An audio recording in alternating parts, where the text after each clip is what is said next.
ब्रह्म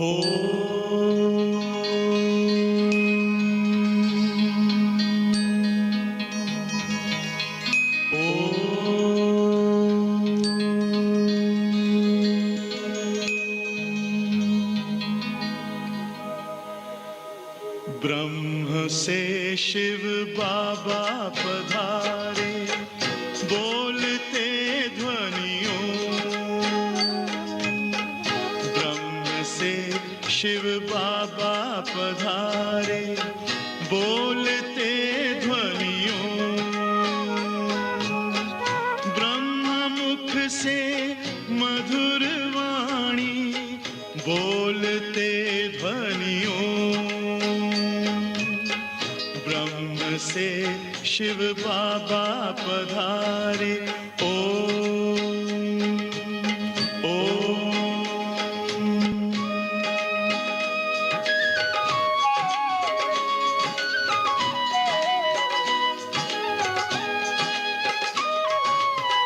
ओम की इस मधुर ध्वनि से किया परिवर्तन,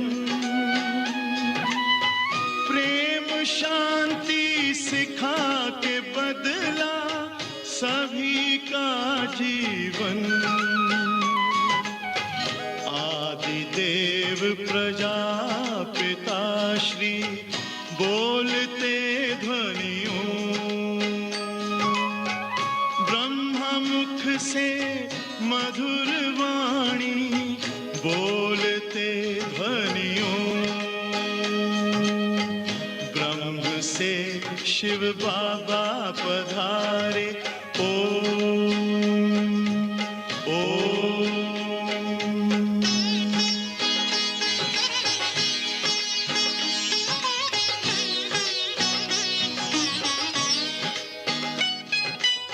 सोहनी सूरत मोहनी मूरत, ज्ञान के मोती।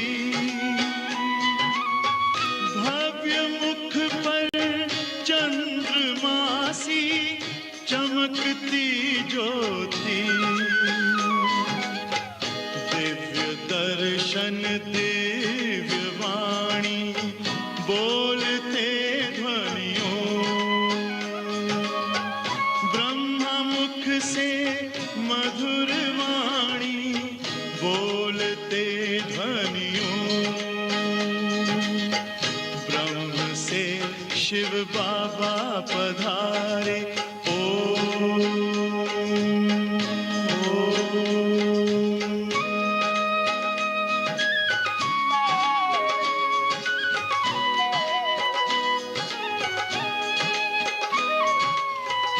विश्व में थी पाप की जब घटा छाई,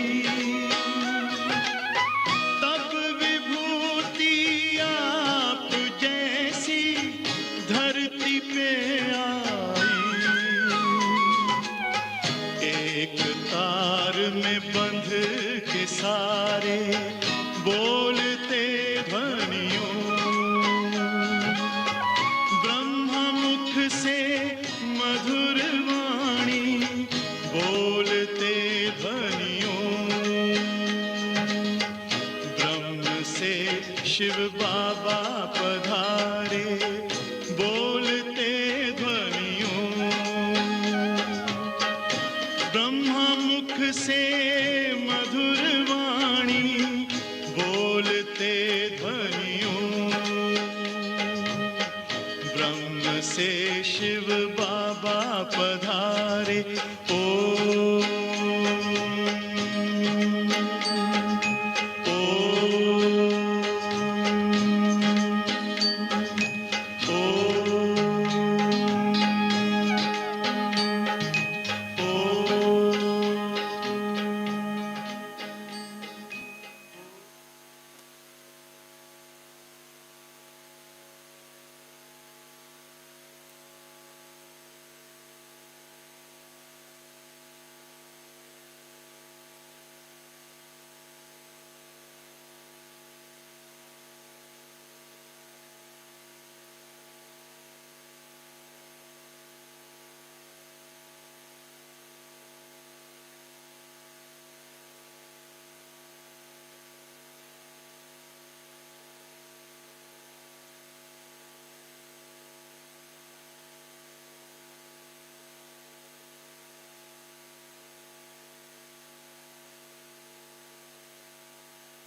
ओम शांति।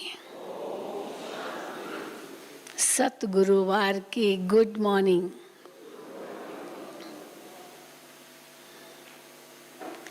सतगुरु बाबा आजकल नए बच्चों को बहुत याद कर रहे हैं। हर मुरली में, चाहे साकार चाहे अव्यक्त मुरलियों में, बाबा नए बच्चों को याद कर रहे हैं। अव्यक्त बाप दादा तो नए बच्चों को, पहली बार आए हुए बच्चों को खड़ा करते थे और बाबा कहते थे, बच्चे लेट आए हो लेकिन टू लेट नहीं आए हो। तो कई पूछते थे कि टू लेट कब होगा, अभी तो लेट ही लेट। बाबा कहते लेट, टू लेट कब होगा। तो बाबा ने उसका भी उत्तर दिया था मुरली में कि टू लेट माना जब पढ़ाई पूरी हो जाएगी। अभी पढ़ाई तो पूरी हो चुकी है लेकिन रिवीजन हो रहा है। पढ़ाई का सोर्स है मुरली और वो रिवीजन चाहे साकार चाहे अव्यक्त। तो ये रिवीजन सिद्ध करता है कि अंत नज़दीक है। अभी भी नए नए बच्चे बहुत आ रहे हैं, केवल भारत में नहीं विदेशों में भी नए बच्चे बहुत निकले हैं। खास ऑनलाइन से बहुत नए बच्चे निकले हैं और सब उत्सुक हो रहे हैं, मधुबन जाएं, मधुबन जाएं, मधुबन जाएं। तो इसीलिए मधुबन का आकर्षण और भी बढ़ता गया है। तो प्रोग्राम तो बन ही रहे हैं।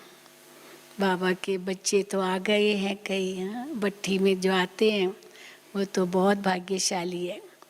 अभी फिर भी आराम से रहने को मिलता है, बाबा कहते हैं।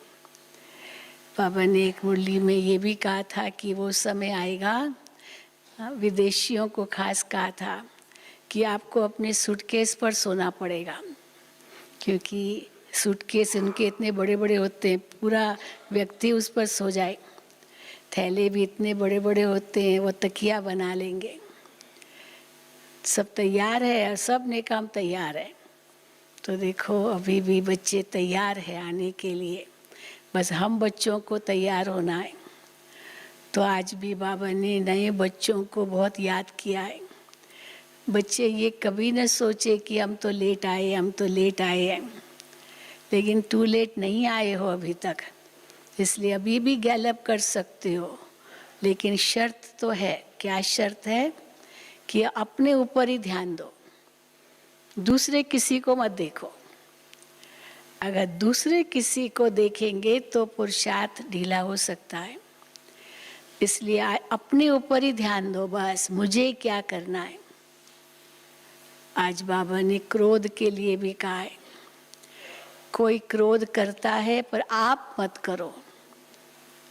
वो कहाँ तक करेगा, चुप हो जाएगा। आप मत करो क्रोध। कई ऐसे हैं अपना अनुभव सुनाते हैं, कितना गुस्सा था मेरे में, लेकिन जैसे बाबा के बच्चे बने, अभी तो गुस्सा क्या होता हम तो भूल ही गए, इतना गुस्सा था। तो ऐसे भी हैं बच्चे।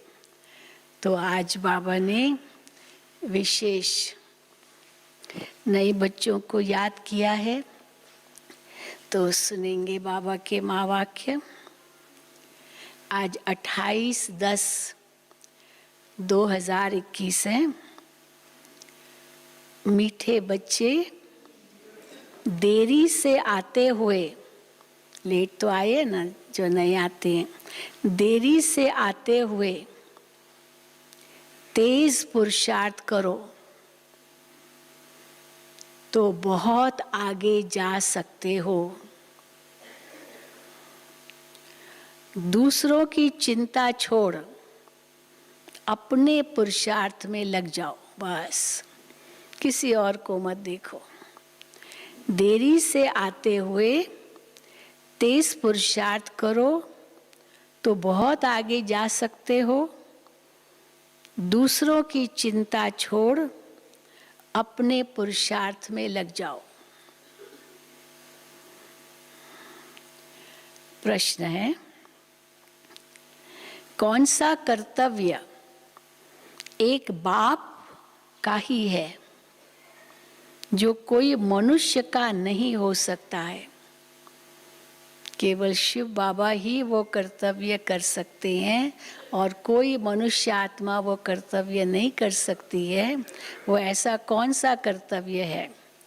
उत्तर, मनुष्य को देवता बनाना, फिर उसे शांति धाम सुख धाम का मालिक बना देना। ये कर्तव्य एक बाप का ही है, जो कोई मनुष्य नहीं कर सकता। तुम्हें निश्चय है, संगम पर ही हम भगवानुवाच सुनते हैं। अभी स्वयं भगवान कल्प पहले मौफिक राजयोग सिखला रहे हैं। ये भी एक लिस्ट बन सकती है। परमात्मा ही कौन से कर्तव्य कर सकते हैं जो मनुष्य आत्माएं नहीं कर सकती है। ओम शांति। रूहानी बेहद का बाप बेहद के रूहानी बच्चों प्रति समझाते हैं। ये एक एक अक्षर जो भगवानुवाच है, वो एक एक अक्षर व ज्ञान रत्न लाखों रुपयों का है। बाप ने समझाया है, परमात्मा को रूप बसंत भी कहते हैं। क्या अर्थ है रूप बसंत का? उनका रूप भी है, नाम भी है, रूप भी है, नाम भी है, और वो ज्ञान का सागर है। तो रूप बसंत माना नाम रूप भी है और ज्ञान का सागर भी है। जिस ज्ञान से सद्गति होती है, ज्ञान धन भी है तो ज्ञान पढ़ाई भी है। अब ये ज्ञान कौन देते हैं? Spiritual father. आत्मा को कहा जाता है स्पिरिट। स्पिरिट आत्मा को कहते हैं। तो स्पिरिचुअल अर्थात रूहानी, तो आत्मा को रूह कहते हैं, स्पिरिचुअल रूह। भक्ति मार्ग में आत्माएं कितना भटकती है बाप से मिलने के लिए। उनको ढूंढती है, समझती है भगवान तो एक शिव है। समझते हैं भक्त लोग कि भगवान तो एक शिव है, फिर भी धक्के खाते रहते हैं।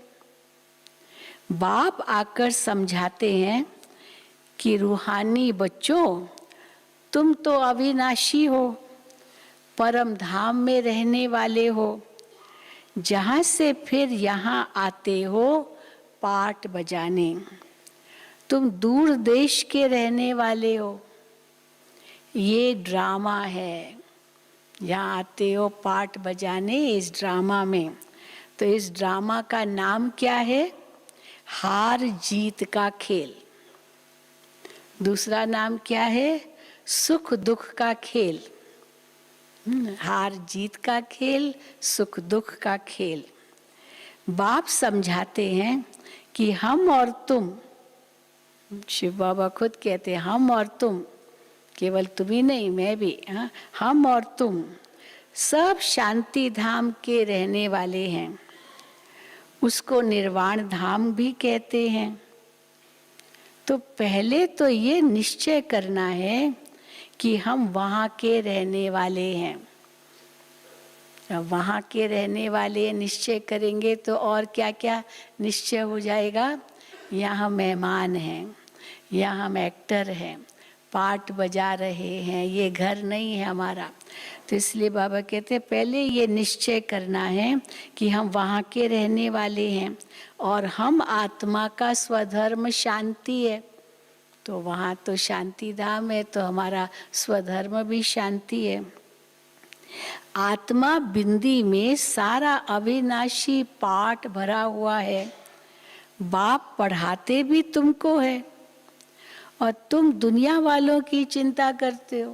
भगवान हमको पढ़ा रहे हैं, उस पढ़ाई में लग जाओ ना और पढ़ाओ दूसरों को। चिंता करने से तो कुछ नहीं होगा।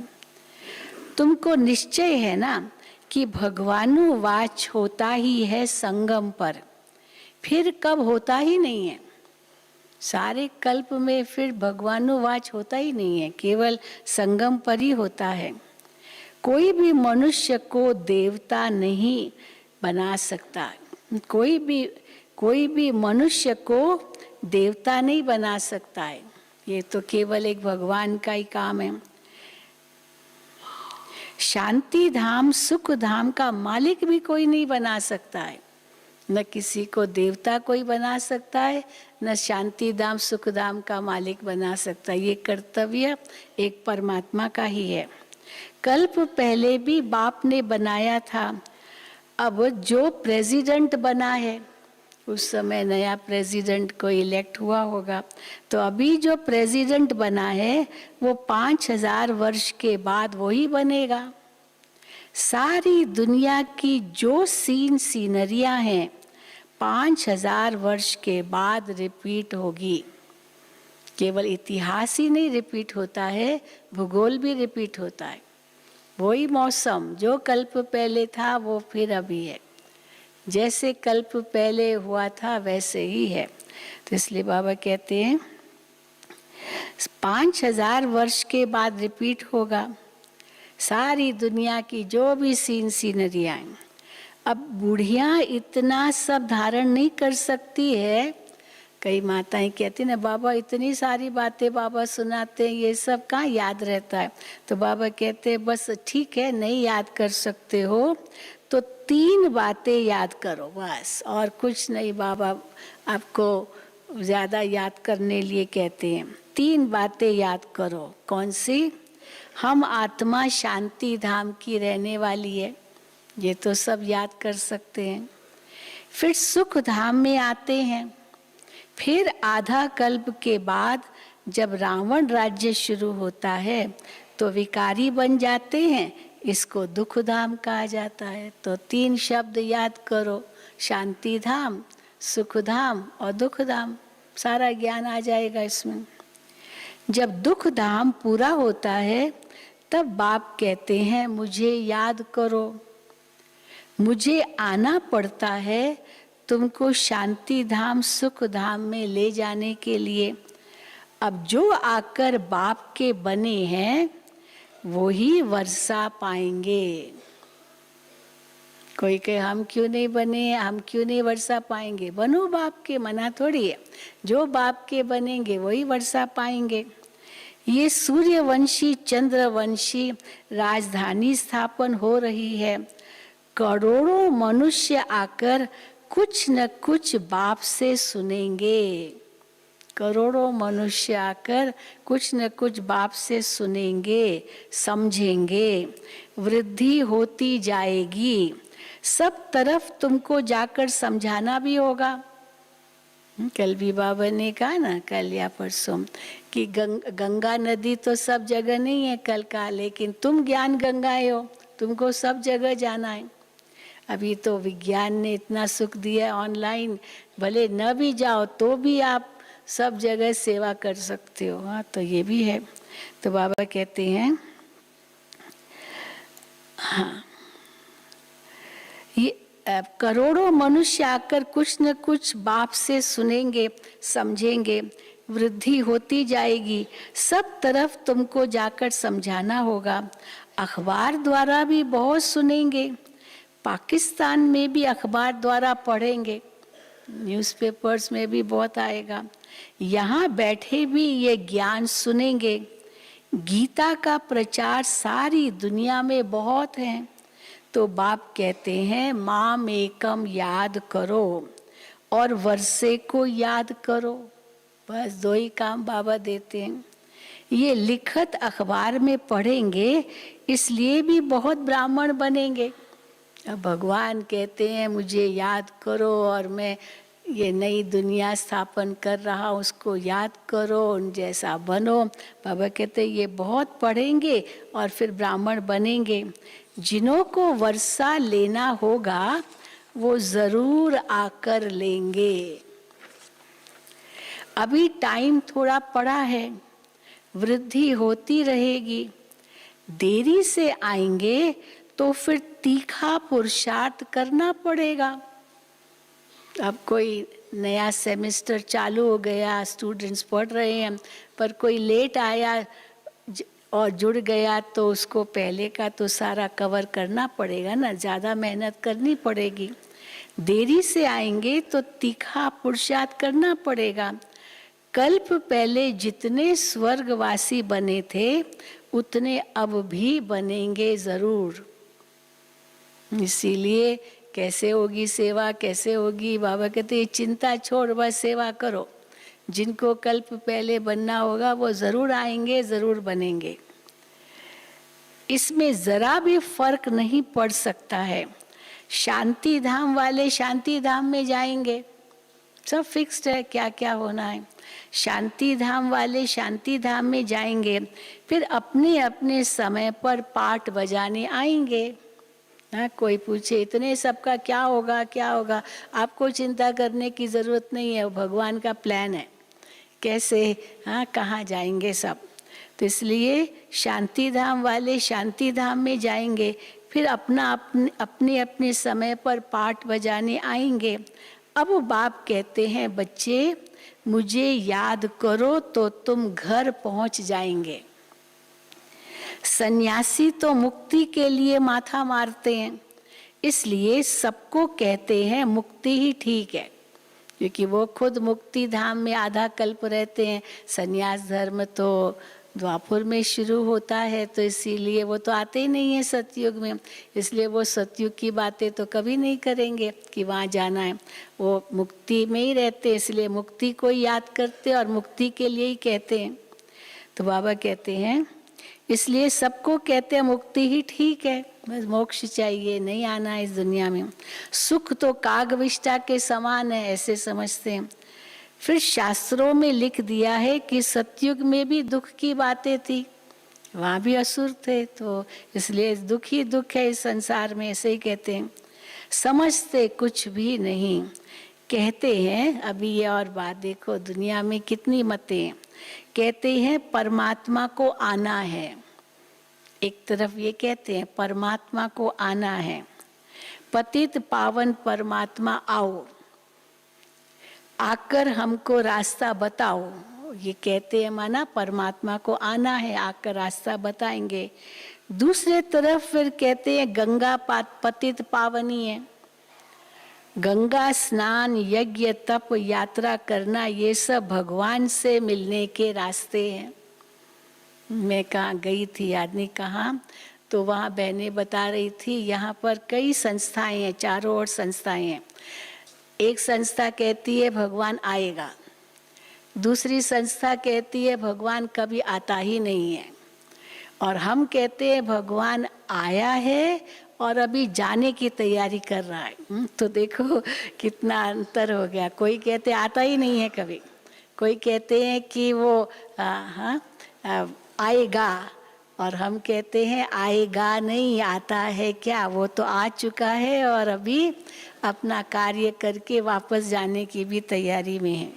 तो देखो कितने मतांतर है दुनिया में।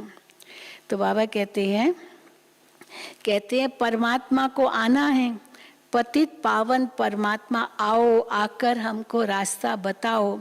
फिर दूसरे तरफ कहते हैं गंगा पतित पावनी है, गंगा स्नान यज्ञ तप यात्रा करना ये सब भगवान से मिलने के रास्ते हैं। अब जबकि बुलाते हो परमात्मा को आओ, फिर धक्के क्यों खाते हो, वो तो आएगा और अपने आप रास्ता बताएगा ना, फिर क्यों धक्के खाते हो। ये सब भक्ति मार्ग में नोंद है। बाबा कहते हैं प्रश्न पूछने की भी जरूरत नहीं, क्यों करते हैं, लेकिन ये सब नोंद है भक्ति मार्ग का ड्रामा में। मनुष्यों को जो आता है सो बोलते रहते हैं, कितनी मेहनत करते हैं परमात्मा से मिलने के लिए। अब भगवान से मिलने भगत जाएंगे या भगवान को यहाँ आना पड़ेगा, है ना, दोनों बातें। उनको यहाँ आना पड़ेगा या हम जाकर उनसे मिलेंगे? अब हमारे तो पंख टूट गए, विकारी बन गए, शक्तिहीन हो गए, तो हम कैसे जाएंगे? तो एक व्यक्ति से बहस हो रही थी। हमने कहा देखो 3 तरीके, 3 बातें होती है, या तो हम जाएंगे वहाँ, या तो वो यहाँ आएगा, या तो दोनों ही आएंगे और बीच में कहीं मिलेंगे। होता है ना भाई, किसी से मिलना है तो कैसे मिलेंगे? या तो हम उनके पास जाएंगे, या तो वो हमारे पास आएगा, या कहेंगे भाई फलानी जगह पर आप भी आना, हम भी आएंगे और उस रास्ते बीच के रास्ते पर मिलेंगे। ऐसे भी होता है। तो अभी भगवान के साथ कैसे मिलना होगा? हम जाएंगे या वो आएगा, या कहीं बीच में कहीं मिलेंगे?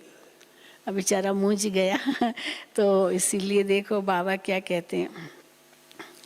तो बाबा कहते हैं अब भगवान से मिलने भगत जाएंगे या भगवान को यहाँ आना पड़ेगा?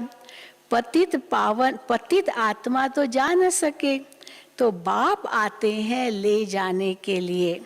सभी आत्माओं का पंडा एक ही है। तुम भी पवित्र बन उनके पीछे चले जाएंगे। पहले वो आएंगे, पवित्र बनाएंगे, फिर पवित्र हम बनेंगे, फिर उनके पीछे चले जाएंगे। साजन तुमको ज्ञान रत्नों से श्रृंगार करते हैं, महाराजा महारानी बनाने। बाकी श्री कृष्ण के लिए दिखाते हैं। हाँ, कैसी कैसी बातें लिख दी है बेचारे श्री कृष्ण के लिए। कैसे दिखाते हैं, फलानी को भगाया, फिर उनको पटरानी बनाया। अब ये बातें लगती नहीं है। कैसे करेगा श्री कृष्ण इतना सर्वगुण संपन्न, 16 कला संपूर्ण, और किसको भगा के ले जाएगा? हाँ, इसलिए अंग्रेज लोग, विदेशी लोग क्या कहते हैं, ये कैसे हिंदुओं के भगवान? एक की तो स्त्री चोरी हो गई और दूसरा सबकी स्त्रियां चुराता था। अब बताओ, अब ऐसे ही चोरी का ही काम होता है क्या? तो बाबा कहते हैं बाकी कृष्ण के लिए दिखाते हैं, फलानी को भगाया, पटरानी बनाया। ये बातें लगती नहीं है, दिल से लगती नहीं कि ऐसा कुछ किया होगा। तुम बच्चे जानते हो हम स्वर्ग की महारानी बनेंगे। तुम ही स्वर्गवासी थे, अब बाप फिर बनाने आया है। 84 जन्मों की ही बात है, 84 लाख जन्म को याद भी कर न सके। सतयुग को लाखों वर्ष दे दिए हैं, त्रेता को उससे थोड़ा कम, द्वापुर को उससे कम, कलयुग को उससे कम। हाँ, बताते ना, कलयुग 4,32,000 वर्ष बताते हैं, फिर द्वापुर तो डबल 8,64,000, फिर त्रेता तो ट्रिपल, फिर सतयुग 4 गुना। तो सतयुग सबसे बड़ा हो गया, फिर त्रेता, फिर द्वापुर, फिर कलयुग। तो ऐसे बताते हैं। तो बाबा कहते हैं सतयुग को लाखों वर्ष दे दिए, त्रेता को उससे थोड़े कम दिए। अब ये तो हिसाब ही नहीं बनता है, ऐसा हिसाब। बाप कितना सहज कर बताते हैं कि सिर्फ 2 बातें याद करनी है, अलफ और बे, बस। तो तुम पवित्र बनेंगे, पवित्र भी बनेंगे। अलफ बे को याद किया तो क्या होगा? पवित्र भी बनेंगे, उड़ भी सकेंगे और ऊंच पद भी पाएंगे। तीनों काम हो जाएगा अलफ बे को याद करने से। पवित्र भी बनेंगे, हाँ, उड़ भी सकेंगे और ऊंच पद भी पाएंगे। तो ये ओना रखना चाहिए, यही फिक्र रखना चाहिए कि कैसे भी करके बाप को याद करना है। माया के तूफान भी आएंगे, परंतु हार नहीं खाना है। अपने अंदर में प्रण करना है, माया के तूफान से हार नहीं खाना है।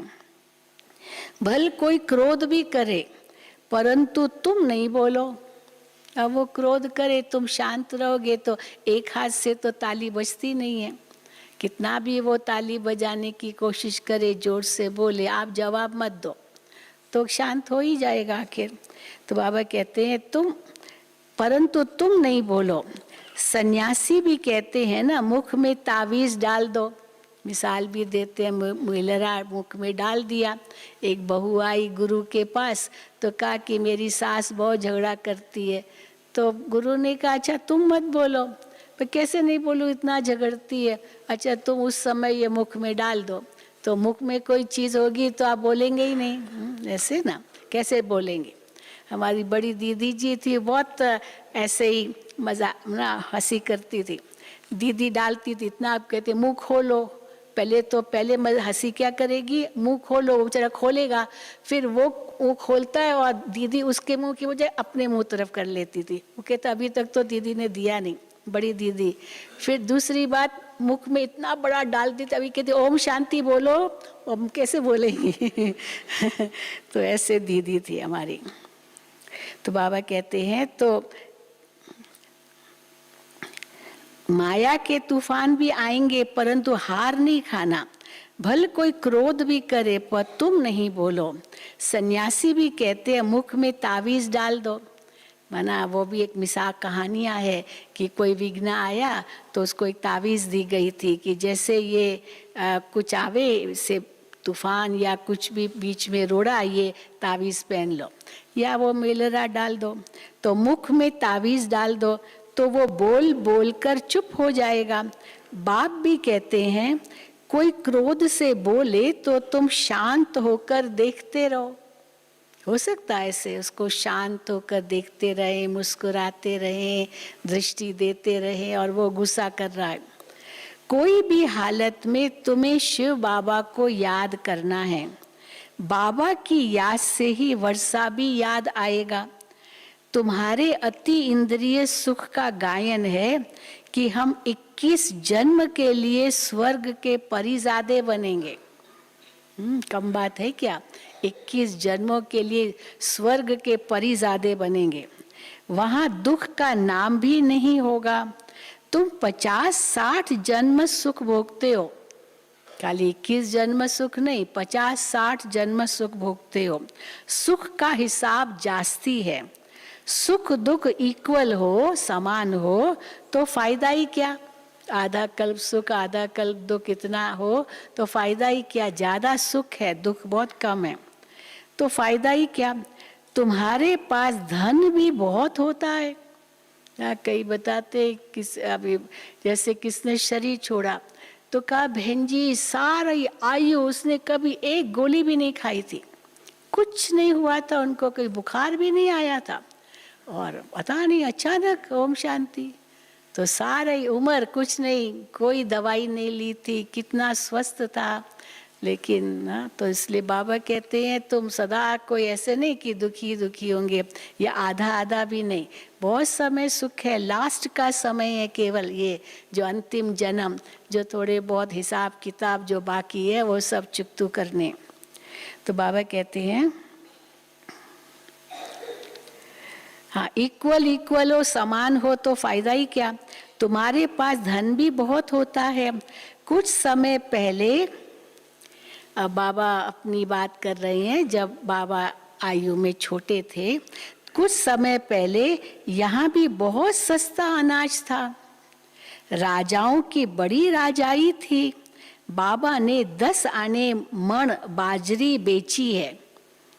क्या है, साकार में बाबा के लौकिक पिता तो मास्टर थे, हेडमास्टर थे, पर बाबा को पढ़ाई में कोई शौक नहीं था, कोई शौक नहीं था। हाँ, दादी जी बताते थे पढ़ाई का जरा भी शौक नहीं था, पर बिजनेस माइंडेड थे बहुत। तो इसीलिए बचपन में थोड़ी पढ़ाई की, फिर छोड़ दी, लेकिन शास्त्र पढ़ना वो उनको बहुत अच्छा लगता था, और फिर धंधा करना। तो इसीलिए वो चाचा के साथ वो धंधा करते थे, अनाज बेचते थे शुरू में। तो ये उनका कार्य था। तो गरीब भी बहुत थे उस समय, गांव में रहते थे, इसलिए बाबा कहते ना गांव का छोरा। तो बचपन में तो बाबा गांव में रहते थे, फिर बाद में कैसे हैदराबाद में आए जब बाबा बिजनेस में लगे। तो इसीलिए बाबा कहते हैं तो 10 आने मण, 10 आना, 1 रुपया भी नहीं, 10 आना मण बाजरी बेचते थे। और अभी कितनी होगी बाजरी, तो मण 10 आने, तो उनसे भी आगे कितनी सस्ताई होगी। मनुष्य थोड़े होंगे, अन्न की परवाह नहीं होगी, अब ये तो याद रहना चाहिए कि पहले हम घर जाकर फिर नई दुनिया में आकर नया पाठ बजाएंगे। वहाँ हमारा शरीर भी सतो प्रधान तत्वों से बनेगा। अब 5 तत्व बिल्कुल ही तमो प्रधान पतित बन गए हैं। आत्मा और शरीर दोनों ही पतित हैं। वहाँ शरीर रोगी नहीं होता। ये सब समझने की बातें हैं। बच्चों को यहाँ अच्छी रीति समझाते हैं, फिर क्या होता है, बच्चे घर जाते भूल जाते हैं।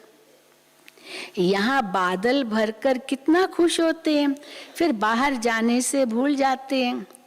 आगे अभी और क्या होता था यज्ञ में, और फिर बाद में भी यहाँ भी जब आए तो आगे रास विलास बहुत चलता था। बच्चियाँ ध्यान में चली जाती थी और रास करती थी, बहुत चलता था। फिर वो सब बंद कर दिया। मनुष्य समझते थे यहाँ जादू है, वे ब्रह्मा कुमारियों के पास जादू है, वो बैठे बैठे डांस करना शुरू कर देते, क्योंकि वो ध्यान में चली जाती थी। बहनें स्वर्ग देखती थी तो स्वर्ग में अपने आप को जैसे रास करती थी, तो इसीलिए समझते थे, लोग देखते थे, कहते ये तो जादू है। भक्ति में जब नवधा भक्ति करते हैं तब मुश्किल साक्षात्कार होता है, और यहाँ तो जो आते हैं उनको साक्षात्कार होता है। तो उनको तो विचित्र लगता था, भक्ति में तो हम लोग कितना मेहनत करते तब कहीं जाकर साक्षात्कार होता है, इनको तो बैठे और साक्षात्कार हो गया, तो जरूर जादू है कोई। तो बाबा कहते हैं, तो वो लोग कहते थे भक्ति में जब नवधा भक्ति करते तब मुश्किल साक्षात्कार होता है। यहाँ भक्ति की तो बात ही नहीं है, अब कोई भक्ति भी नहीं किया और एकदम से साक्षात्कार हो गया। बाबा को देखते ही ध्यान में चले जाते थे, बाबा को श्री कृष्ण का रूप देखते थे। तो यहाँ भक्ति की तो बात ही नहीं, बैठे बैठे साक्षात्कार में चले जाते थे, इसलिए जादू समझते थे। और इसलिए कई लोग, ये भी भ्रांति है, ब्रह्मा कुमारियों की आंखों में नहीं देखना, उनकी आंखों में जादू है। कि और उस समय बहनें सुरमा पहनती थी ना, काजल पहनती थी, ये सिंधियों का रस्म है काजल सुरमा पहनना। तो सुरमा तो सब पहनती थी, हमारी अभी भी दादियाँ सब सुरमा तो लगाती थी, बचपन से ही आदत है सिंधियों में खास करके। तो भाई इनका ये सुरमे में जादू है, इनका सुरमा कभी नहीं लेना। तो ऐसे ऐसे बाबा कहते हैं गलत फहमियाँ थी। तो बाबा कहते इसलिए जादू समझते थे। आजकल दुनिया में कितने भगवान बन गए हैं, अब ये और बात, आजकल दुनिया में कितने भगवान बन गए हैं। और फिर दूसरे भी जो लोग हैं वो अपने ऊपर नाम भी क्या रखाते हैं, सीता राम राधे कृष्ण, एक ही व्यक्ति के डबल नाम, सीता राम, सीता भी और राम भी, राधा भी और कृष्ण भी। तो इसीलिए राधे कृष्ण आदि। अब कहाँ वो स्वर्ग के मालिक और कहाँ ये नरकवासी अपने आप को राधे कृष्ण और लक्ष्मी नारायण या सीताराम कह देते हैं। इस समय सब नरकवासी हैं। सीढ़ी में साफ दिखाया है, सीढ़ी बच्चों ने अपने विचार सागर मंथन से बनाई है, क्योंकि यज्ञ के अंदर तो त्रिमूर्ति, गोला और झाड़, यही 3 थे और तो कोई चित्र नहीं थे उस समय बनाया था। लेकिन बाद में ये सीढ़ी का चित्र भी बना, लक्ष्मी नारायण का चित्र भी बना, ये सब बाद में बने। तो खास करके सीढ़ी का चित्र का जो इन्वेंशन है वो निर्भय भाई का है। मुझे एक बार बता रहे थे, बहुत साल पहले की बात, तो कैसे ये इन्वेंट किया उसने, किसी किताब में देखा ऐसे सीढ़ी, किसी गुरु का कैसे उनका डिसेंडेंट्स उनके कैसे नीचे, तो सीढ़ी के रूप में। तो उसकी बुद्धि में आया कि ये बाबा का जो ये चित्र है गोला, इसको सीढ़ी का रूप भी बना सकते हैं। और ये उसने जैसे बनवा करके बाबा को भेजा था। तो बॉम्बे में रहते थे और बाबा को भेजा, बाबा को बहुत अच्छा लगा। तो उसके बाद फिर बाबा बनवाया, करेक्शन करवाई, बीच बीच में बाबा करेक्शन करवाते रहते थे कि सीढ़ी में ये डालो ये डालो। तो वही बाबा कहते हैं सीढ़ी बच्चों ने अपने विचार सागर मंथन से बनाई है। बाबा देख खुश हुआ कि बच्चे ने बहुत अच्छा विचार सागर मंथन करके ये सीढ़ी का चित्र निकाला है। सीढ़ी में सब बातें आ जाती है। द्वापुर से भिखारी राजाएं कैसे भक्ति करते करते नीचे आए हैं, हाँ वो भी सब सीढ़ी में है। अभी तो कोई ताजी नहीं है, चित्र पर समझाना सहज होता है। 84 जन्मों में कैसे उतरती कला होती है, फिर चढ़ती कला कैसे होती है। गाते भी हैं चढ़ती कला तेरे भाने सर्व का भला। तो बाप आकर सबको सुख देते हैं, सब पुकारते हैं कि हे बाबा हमारा दुख हरो सुख दो, परंतु कैसे दुख हरते हैं, सुख कैसे मिलता है, ये किसको मालूम नहीं है। आजकल मनुष्य गीता कंठ कर सुनाते है ना, नटशेल में अर्थ समझा देते हैं। श्लोक बोला, फिर श्लोक के बाद फिर उसका अर्थ बताते हैं। नटशेल में अर्थ समझा देते हैं। संस्कृत में श्लोक कंठ करके सुनाते हैं तो कह देते हैं ये महात्मा अच्छा है, हाँ बहुत अच्छा महात्मा है, कैसे संस्कृत में श्लोक सुनाता है फिर अर्थ करता है। लाखों मनुष्य जाकर पांव पड़ते हैं। अब उस पढ़ाई में जो लौकिक पढ़ाई है उसमें तो 15-20 वर्ष लग जाते। अब ये श्लोक कंठ करके और फिर सुनाओ और फिर तो बहुत पैसा मिल जाता है। उसमें तो कितनी मेहनत है लौकिक पढ़ाई में, फिर जाके कहीं नौकरी मिले और ये श्लोक रट लो और सुनाओ तो बड़ी बात नहीं है। तो बाबा कहते हैं उस पढ़ाई में तो लौकिक पढ़ाई में 15-20 वर्ष लग जाते हैं। अभी यहाँ तो इनको जो श्लोक सुनाते हैं उन्होंने कोई बुद्धिवान होते हैं तो जड़ श्लोक आदि कंठ कर सुनाने लगते हैं, तो उनके पास ढेर पैसे इकट्ठे हो जाते हैं। अब ये सब कमाई के रास्ते हैं। जब कोई देवाला मारता है तो भी जाकर के सन्यास धारण करता है, देवाला मारा और जाके सन्यासी बन गया, तो सब चिंताएं दूर हो जाती है। फिर कुछ न कुछ मंत्र जंत्र याद कर लेते हैं, चक्र लगाते रहते हैं, ट्रेन में भी चक्र लगाते रहते हैं। यहाँ तो बाप कहते हैं अपने को आत्मा समझ बाप को याद करो। बाप और आत्माएं सब निराकारी दुनिया में रहती है, वहां से साकारी दुनिया में आते हैं पाठ बजाने। अब नाटक पूरा होना है, तुम तमो प्रधान होने के कारण वापस जा नहीं सकते। अब बाबा आया है तुमको सतो प्रधान बनाने, सभी अपने घर जाएंगे। बाकी स्वर्ग में सिर्फ देवी देवताओं का राज्य होगा।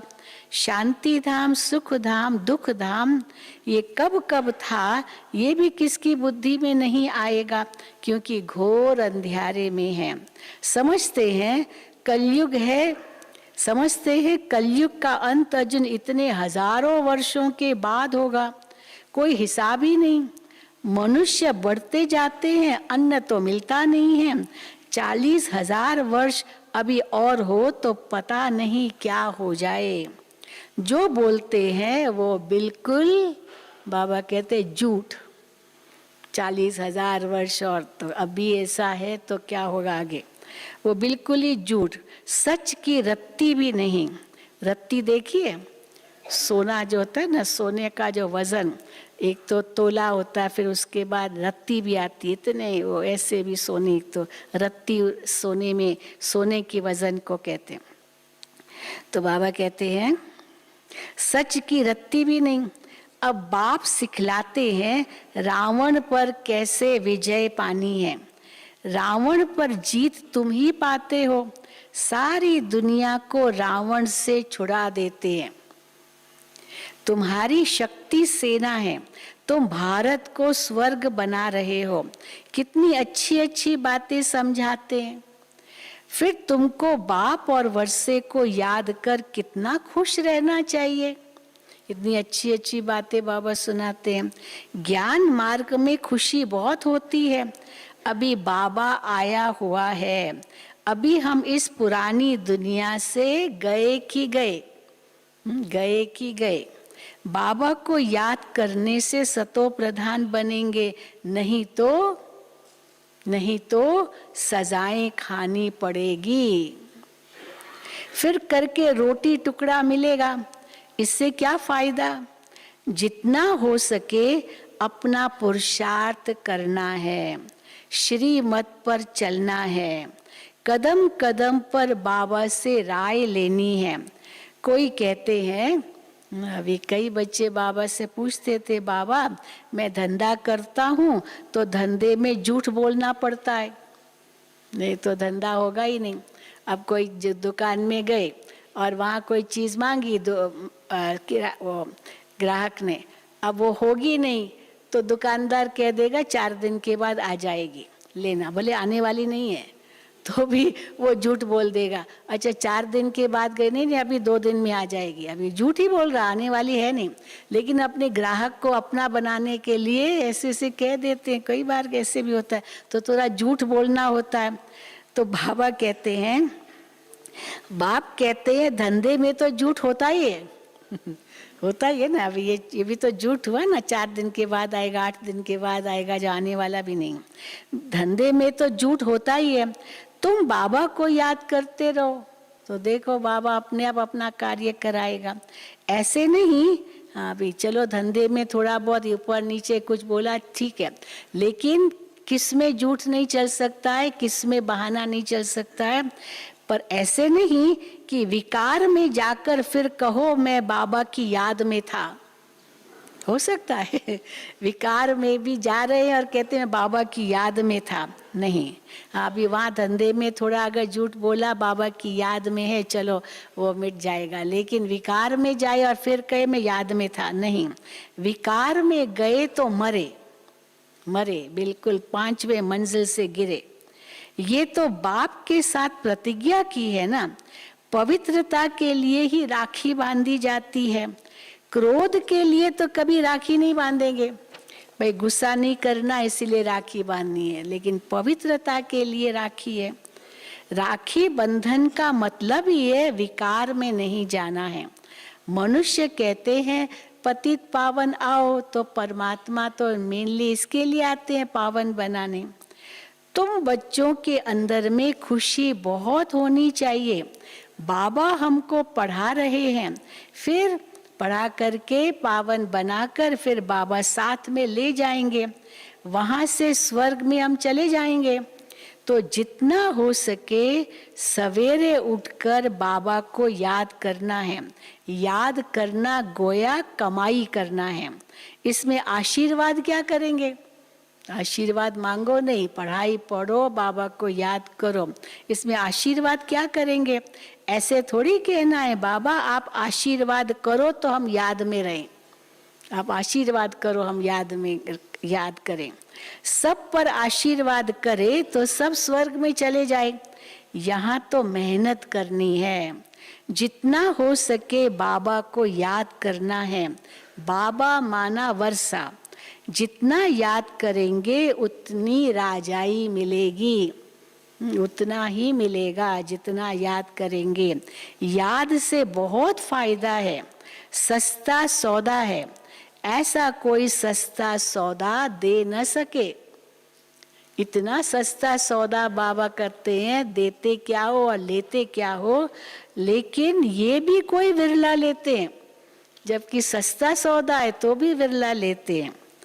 अच्छा, मीठे मीठे सिकील दे बच्चों प्रति माता पिता बाप दादा का याद प्यार और गुड मॉर्निंग। रूहानी बाप की रूहानी बच्चों को नमस्ते। हम रूहानी बच्चों की रूहानी बाप दादा को याद प्यार गुड मॉर्निंग और नमस्ते। धारणा के लिए मुख्य सार। पहला, जब कोई क्रोध करता है तो क्या करो? तो बहुत बहुत शांत रहना है।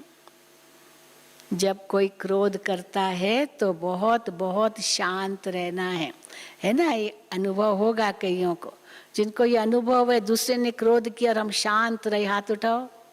हाँ, बहुतों को होगा, सबको होगा। और फिर वो बंद हो जाता है या करता ही रहता है गुस्सा? हाँ, बंद हो जाता है। तो बहुत बहुत शांत रहना है। क्रोधी के साथ क्रोधी नहीं बन जाना है। माया के किसी भी तूफान से हारना नहीं है। दूसरा, सवेरे सवेरे बाप को याद करना है, अपनी कमाई जमा करनी है, पवित्रता की पक्की राखी बांधनी है। वरदान, हर कर्म करते हुए कमल आसन पर विराजमान रहने वाले सहज व निरंतर योगी भव। हर कर्म करते हुए कमल आसन पर विराजमान रहने वाले सहज व निरंतर योगी भव। निरंतर योग युक्त रहने के लिए कमल पुष्प के आसन पर सदा विराजमान रहो। लेकिन कमल आसन पर वही स्थित रह सकते हैं। कौन रह सकते हैं कमल आसन पर स्थित? जो लाइट हैं। अब भारी होंगे तो कमल को ही नीचे गिरा देंगे, नीचे ही चले जाएंगे। तो जो लाइट है वही कमल आसन पर बैठ सकते हैं। किसी भी प्रकार का बोझ अर्थात बंधन न हो। मन के संकल्पों का बोझ, कौन से बोझ है? मन के संकल्पों का बोझ, संस्कारों का बोझ, दुनिया के विनाशी चीजों के आकर्षण का बोझ, लौकिक संबंधियों की ममता का बोझ। जब ये सब बोझ खत्म हो तब कमल आसन पर विराजमान निरंतर योगी बन सकेंगे।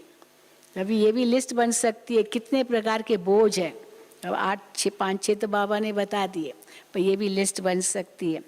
तब कमल आसन पर विराजमान निरंतर योगी बन सकेंगे। स्लोगन, सहनशीलता का गुण धारण कर लो तो असत्यता का सहारा नहीं लेना पड़ेगा। सहनशीलता का गुण धारण कर लो तो असत्यता का सहारा नहीं लेना पड़ेगा।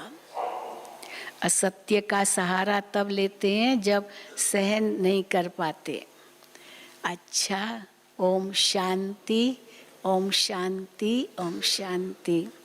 अभी बाबा को भोग लगेगा, लेकिन उसके पहले आज का प्रोग्राम आप सभी को, भट्ठी वालों को सुना देते हैं। आज का स्वमान है, मैं दीपराज शिव बाबा से मंगल मिलन मनाने वाली दीप रानी हूँ। मैं दीपराज शिव बाबा से मंगल मिलन मनाने वाली दीप रानी हूँ। और आज सवेरे तो अभी नाश्ते के बाद एक बात आपको बता दे, जो भी भट्ठी में आए हैं, नाश्ते के बाद आप तुरंत यहाँ ओम शांति भवन में आएंगे। 9:30 के अंदर ओम शांति भवन में फिर से पहुँचेंगे और सीढ़ियों पर आपका फ़ोटो निकालेंगे। हमारी बिंदु बहन ने रिक्वेस्ट किया कि फ़ोटो ज़रूर चाहिए, परंतु मौसम ठीक नहीं था और सूरज नहीं निकला था। पर 9:30 तक अगर सूरज निकला तो आपका फ़ोटो ले सकेंगे। तो 9:30 के अंदर सीढ़ियों पर ओम शांति भवन के वहाँ जाएंगे, फ़ोटो लेंगे, फिर आप सीधा हॉल में जाएंगे, मेडिटेशन हॉल में। तो 10 से 10:30 तक योग होगा। 10:30 से 11:30 गीता बहन शांतिवन से आकर आपका क्लास लेंगी और उनका विषय है सहनशीलता। 11:30 से 12 तक ब्रेक, फिर 12 बजे इंदिरा बहन आपका क्लास कराएंगी। उनका विषय है दीपराज, दीप रानी और दीपमाला। अभी आ रही है ना दीपावली। और फिर विश्राम भोजन के बाद 5 बजे संगठित योग बाप दादा की ड्रिल और 6 से 7 सूरज भाई का क्लास होगा और उनका विषय है कमल आसन पर विराजमान निरंतर योगी। और फिर 7:30 से 8 तक अनुभव की लेन देन होगी और फिर भोजन पर जाएंगे। ओम शांति। ये किसी की है? हाँ, झोपड़ी में मिला है। ये झोपड़ी में मिला है। गीता दीदी, अभी ये बज रहा है, फोन बज रहा है। गीता दीदी, किसका फोन है? उठा ले। ओम शांति।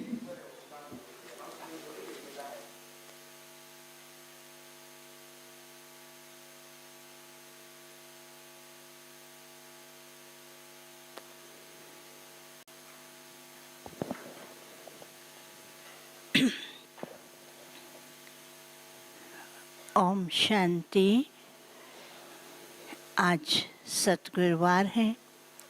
हम सब मिलकर के वतन में बाबा के पास जाएंगे और साथ साथ आज के दिन हर एक को जो भी मन के अंदर शुभ संकल्प है या कोई भी संकल्प है, भोग के टाइम बाबा के सामने रख कर के एकदम हल्के होकर के बैठेंगे और बाबा आपको खुद ही आपके प्रश्नों का उत्तर भी दे देंगे, आपके जो भी संकल्प हैं उसका भी जवाब देंगे।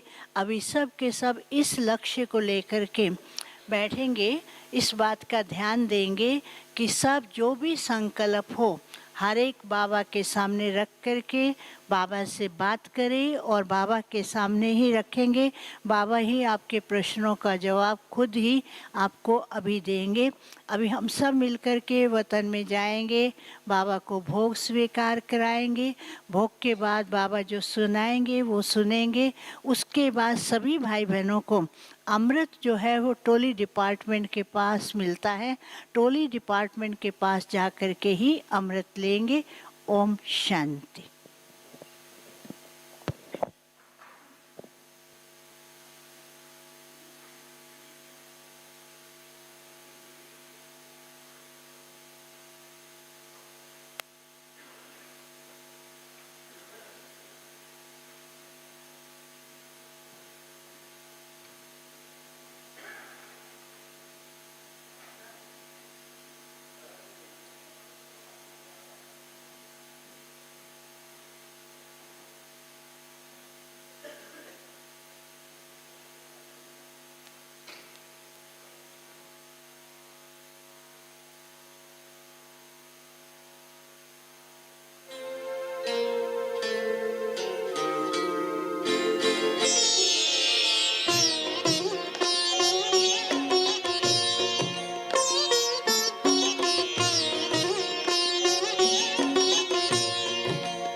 जा बाबा के सच्ची लगन से, बन जा बाबा के तू गले को हार, उड़ जा प्यारे वतन में, नीले अंबर के उस पार, हो नीले अंबर के उस पार। पंछी रे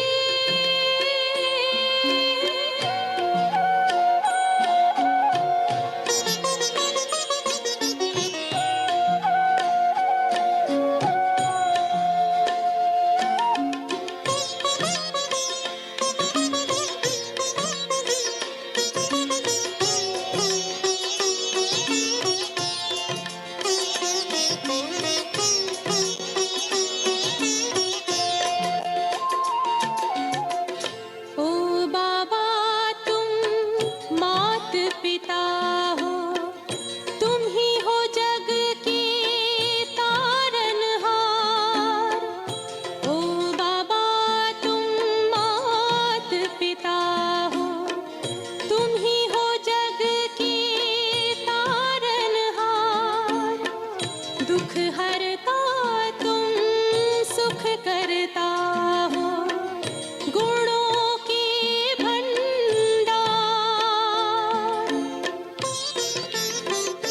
हम सब बच्चे गाते हैं तेरी, हम सब बच्चे गाते हैं तेरी महिमा अपरंपार। उड़ जा प्यारे वतन में, नीले अंबर के उस पार, नीले अंबर के उस पार। पंछी रे उड़ जा प्यारे वतन में, नीले अंबर के उस पार, नीले अंबर के उस पार, हो नीले अंबर के उस पार, नीले।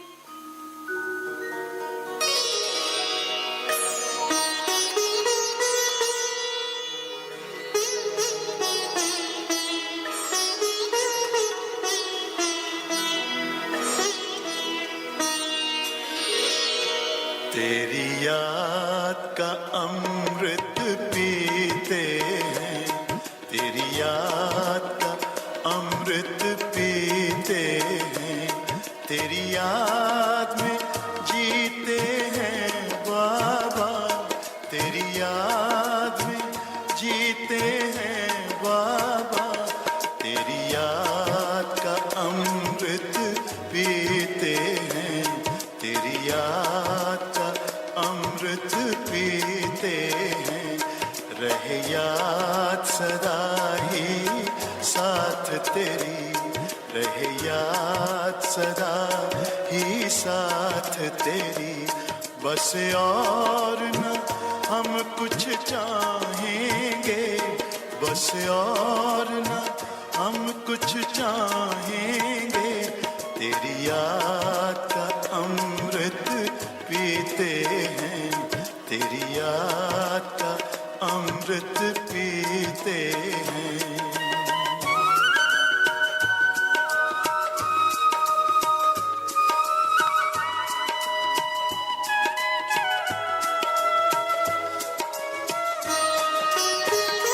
जो पल बीते तेरी यादों में, जो पल बीते तेरी यादों में, वो पल अविनाशी होते हैं, वो पल अविनाशी होते हैं।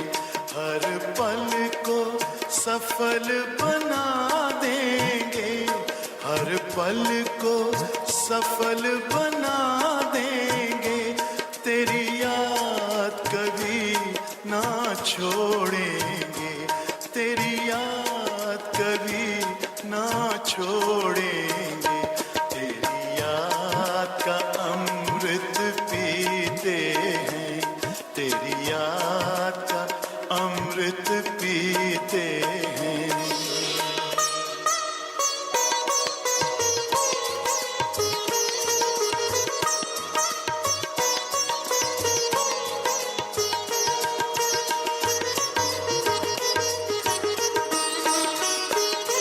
यूं ही आप रहो संग संग बाबा, यूं ही आप रहो संग संग बाबा, इस दुनिया के सुख पाने क्या, इस दुनिया के सुख पाने क्या, लहराते रहे तेरी यादों में, लहराते रहे तेरी यादों में, उन यादों में खो जाएंगे, उन यादों में खो जाएंगे, तेरी याद का अमृत पीते हैं, तेरी याद का अमृत पीते हैं, तेरी याद में जीते हैं बाबा,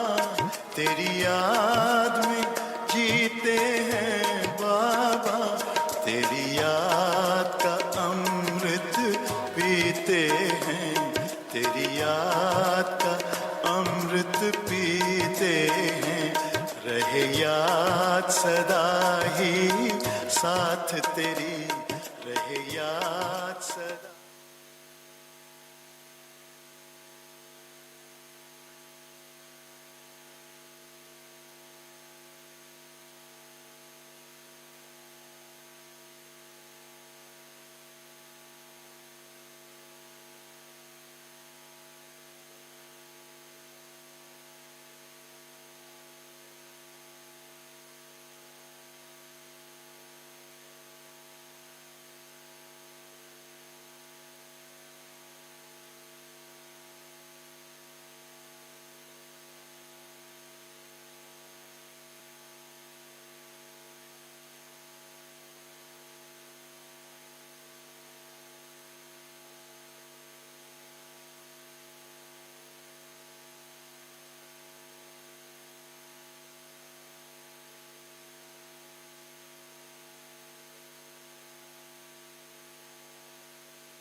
ओम शांति,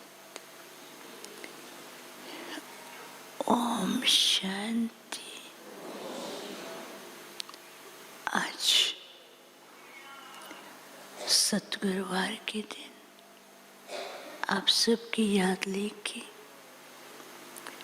जैसे मैं वतन में पहुंच, बाबा सामने खड़े थे और बाबा के सामने एक बहुत सुंदर चमचमाती हुई, चमकती हुई सर्कल दिखाई दे रहा था और सर्कल के बीच में भी ऐसे घड़ी का रूप दिखाई दिया और उसमें घड़ी की ऐसी सुई धीरे धीरे घूम रही थी, लेकिन घूमते हुए ऐसे स्थान पर पहुंची जहाँ पर जैसे टक करेंगे कुछ आवाज़ होती थी और ऐसी सुंदर आवाज़ भी थी और साथ साथ उसमें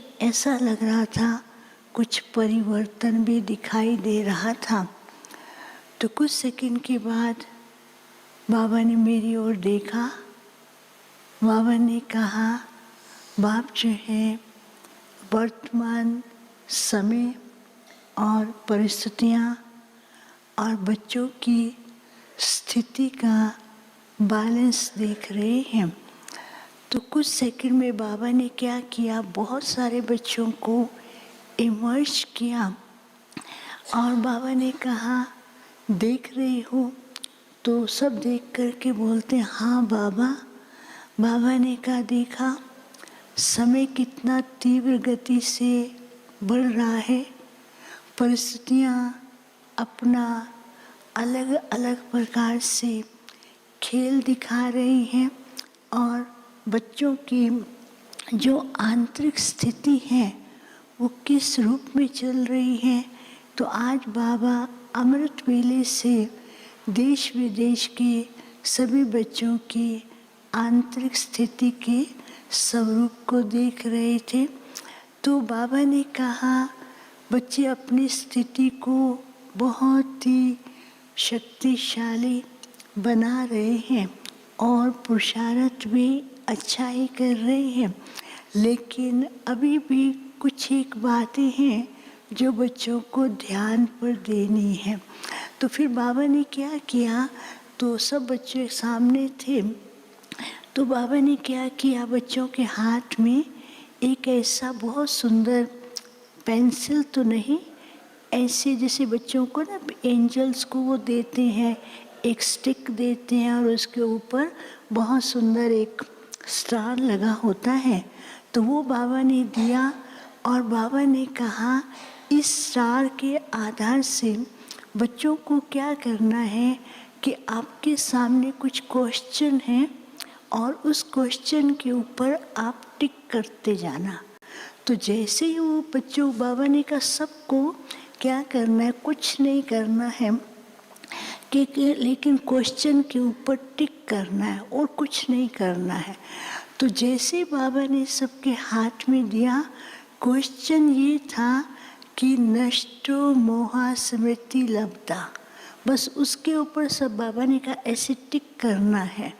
तो सबने जैसे टिक किया तो उसमें क्या हुआ, ऑटोमेटिकली टिक की बजाय किसी का क्वेश्चन मार्क आ गया, किसी का 2 क्वेश्चन मार्क आ गया, किसी का सर्कल आ रहा है और कोई क्वेश्चन का चेन बन गई और कुछ क्वेश्चन का सर्कल ऐसे घूमने लगा। तो बाबा ने कहा देखो बाप जो है बच्चों को ऐसी ऊंची स्थिति पर ले जाते हैं, उस स्थिति में ही जिसके कारण बच्चे ऑटोमेटिकली हर बातों से उपराम और डिटैच हो जाते हैं। लेकिन बच्चे की अपनी स्थिति, अपनी अवस्था उनको बार बार क्वेश्चन की ओर, बार बार उनको क्वेश्चन के सर्कल की ओर ले जाती हैं और वो क्वेश्चन के सर्कल में ही बच्चे जैसे कि घूमते रहते हैं। फिर बाबा ने कहा अभी समय अनुसार बच्चों को 3 बातों का ध्यान रखना है। एक है समय जो है वो बहुत कल्याणकारी भी है और समय परिवर्तन के लिए ऐसा अपना खेल दिखा रहा है जो बच्चों को परफेक्ट बनाएगा। तो बाबा ने कहा कि अपनी स्टेज, समय और परिस्थिति तीनों के अंदर बैलेंस कैसे रखना है, क्योंकि अभी बच्चे क्या करते हैं, स्थिति तो बनाते हैं, कभी ऊपर की ओर ले जाते हैं, कभी डावाडोल की ओर चले जाते हैं, कभी एकदम नीचे की ओर ले आते हैं, लेकिन समय और परिस्थिति के बीच में बैलेंस कैसे रखना है तो वो बाबा बच्चों से चाहते हैं। तो मैं सोच रही थी क्या करें बच्चे, तो बाबा ने कहा बच्चे बार बार बाबा से पूछते रहते हैं बाबा आगे समय आएगा हम क्या करेंगे। तो बाबा ने कहा बैलेंस रखने के लिए एक तो ड्रामा के सीन को साक्षी होकर के देखते चले, दूसरा ड्रामा का हर सीन ब्राह्मण बच्चों के लिए कल्याणकारी के साथ साथ शक्तिशाली भी है, तीसरा बाबा ने कहा कि ड्रामा का हर सीन जो है वो बच्चों के लिए बहुत अनुभूतियाँ कराता है। फिर बाबा ने कहा कि ड्रामा का हर सीन बच्चों की अवस्था को और मजबूत करने के लिए और परिवर्तन करने के लिए ये सीन उसके लिए एक प्रकार का साधन है जो बच्चों को परफेक्ट बनाने के लिए मदद कर रहा है। तो बाबा ने कहा अभी बच्चों को अपना समय क्या क्यों और कई प्रकार के जो मन में संकल्प चलते रहते हैं उन संकल्पों से अपने को दूर करना है और अपनी स्थिति को ऐसे बनाए मैं और बाबा, तीसरा बीच में कोई भी संकल्प ना लाएं, जिससे क्या होगा बाबा से क्लियर कनेक्शन, शक्ति भी मिलती रहेगी और समय पर बाबा से बच्चों को ऐसे ऐसे डायरेक्शंस मिलेंगे जिसके आधार से अपनी स्थिति को भी और पावरफुल बना सकेंगे। तो फिर बाबा ने क्या किया, वही एक स्टार की तरह स्टिक थी, स्टिक जैसे एक डंडा, उसके ऊपर स्टार था, वो बाबा ने दिया। तो बाबा ने कहा सदा ये ध्यान रहे कि बाप मेरा, मैं बाबा का, और वो जो स्टार था उसके ऊपर ऐसे दिखाई दे रहा था कि 8 प्रकार की शक्तियाँ। तो बाबा ने कहा जब बाप को साथ लेकर के चलेंगे तो खुद भी शक्ति स्वरूप अनुभव करेंगे। दुनिया वाले रिद्धि सिद्धि के पीछे भाग रहे हैं, लेकिन तुम बच्चों की आंतरिक स्टेज की स्थिति ऐसी बन जाएगी जो दूसरों को भी अनुभव कराएगी। और जो भी कोई अपने ऐसे संकल्प लेके आएंगे तो उन शक्तियों के द्वारा उन्हें विशेष अनुभव और प्राप्ति होगी और बच्चे भी हल्के रहेंगे और बाप तो साथ है ही है। तो ऐसे बाबा बच्चों को दिखा रहे थे। फिर बाबा ने सब बच्चों को इमर्ज करते हुए, दृष्टि देते हुए वही स्वरूप जैसे बाप के बीच में दिल में बच्चे समाये हुए हैं और बाबा और बच्चे, कभी देखो तो बच्चा दिखाई देता था, कभी देखो तो बाबा दिखाई देता था। तो बाबा ने कहा आपको मालूम है कैसे बाप बच्चों को अपने दिल में समा करके रखा है और बाप हमेशा हर बच्चे को हर प्रकार की परिस्थिति से सेफ रखता है। ये बाप ही अपने बच्चों को इतना प्यार करते हैं तो परिस्थितियों से सेफ रखते हैं। तो हर समय बाप को साथ लेकर के बाप से शक्तियों की अनुभूति करते हुए उन शक्तियों के वाइब्रेशन फैलाते रहें। बाबा फिर सबको दृष्टि देते हुए बहुत स्नेह भी दे रहे थे। फिर मैंने बाबा को भोग स्वीकार कराया, बाबा ने सबको याद दिया और मैं वापस आ गई। ओम शांति।